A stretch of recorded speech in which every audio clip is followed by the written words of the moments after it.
Proyecto dedicado a la divulgación, formación y terapia psicológica. Consulta nuestros servicios en nuestra web y redes sociales. And it kind of all fell together with a lot of it was reinterpreted in terms of information processing, which was also a useful way. By now, it's become quite sophisticated.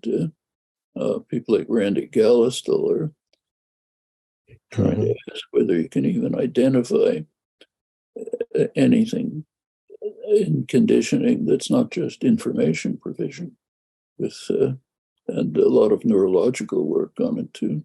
But it's true. The sharp divisions of the 1950s, fortunately, eroded in later years, and there was a good deal of constructive interaction, very different from the atmosphere in the 50s, which was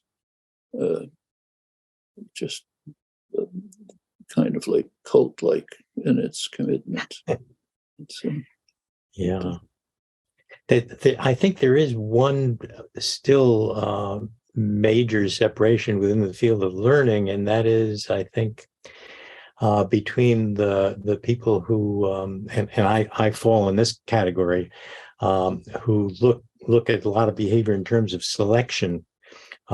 That is in ontogeny, you think of an organism as being this population of lots of different bits of behavior, and some of them produce certain consequences and they continue on, and others fall by the wayside. And so selection is sort of the dominant way of thinking about things. And on the other side, and this is especially true in the British folks coming out of the Oxford, Cambridge axis, and who are still thinking in terms mainly of associations.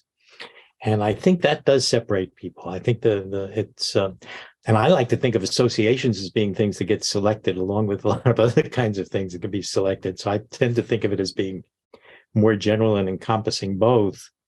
I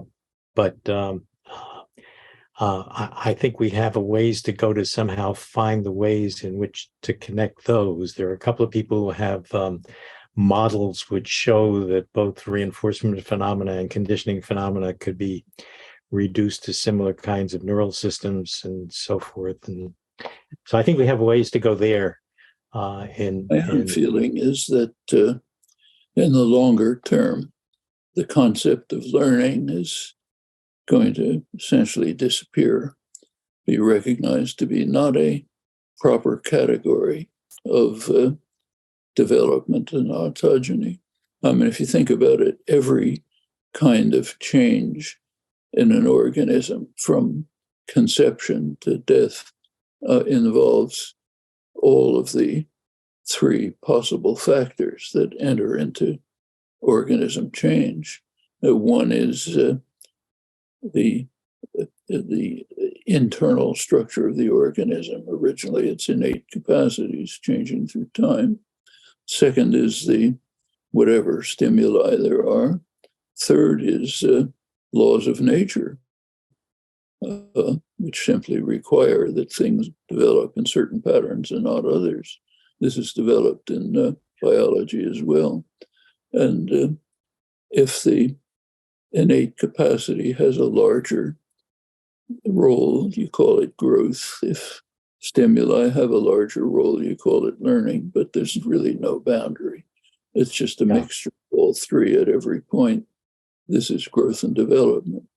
That's why the study of language learning has been called language acquisition.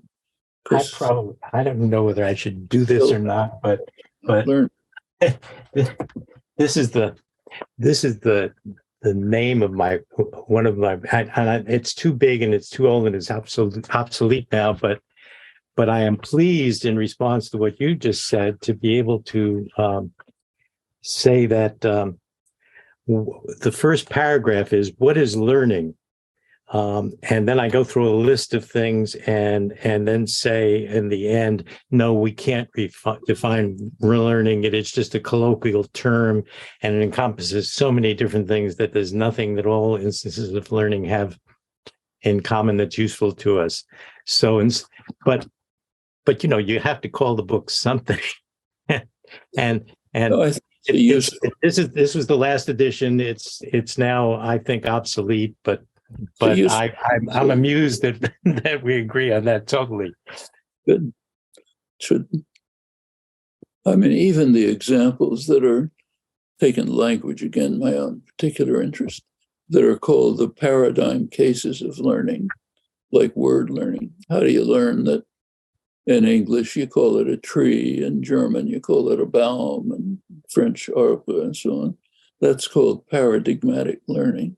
It involves a rich array of instinctive behaviors. The set of possible sound combinations is fixed in advance. An ape can't do any of this. It doesn't have the instinctive structure of phonetic characters and distinctive features. The concepts are rich in character when you look at them, and they're all there to start with prior to the acquisition. So what you have is a rich interplay of innate structure and some stimuli, which is the paradigm case of learning.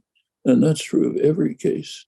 That's just too much. It's just constant mixture. And in fact, as has been learned over the years, physical law is playing a large part of it. In the case of language, that means efficient computation. Turns out to be playing principles of efficient computation play a large role in the way the system develops. Well, all of these things interact. That suggests me another question, which was on my list of things we might talk about. And by the way, I haven't put the list up, and probably we don't need to bother with it because.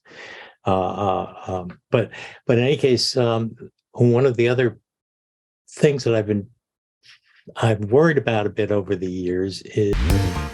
Gracias por ver este vídeo, os dejamos por aquí un enlace a nuestra última formación y por aquí algunos vídeos que os pueden resultar de interés. Si estáis buscando ayuda psicológica, también podéis mirar en la descripción del vídeo donde encontraréis nuestra web y podréis solicitar asistencia terapéutica de un profesional confiable y que os ofrecerá ayuda psicológica basada en evidencia científica.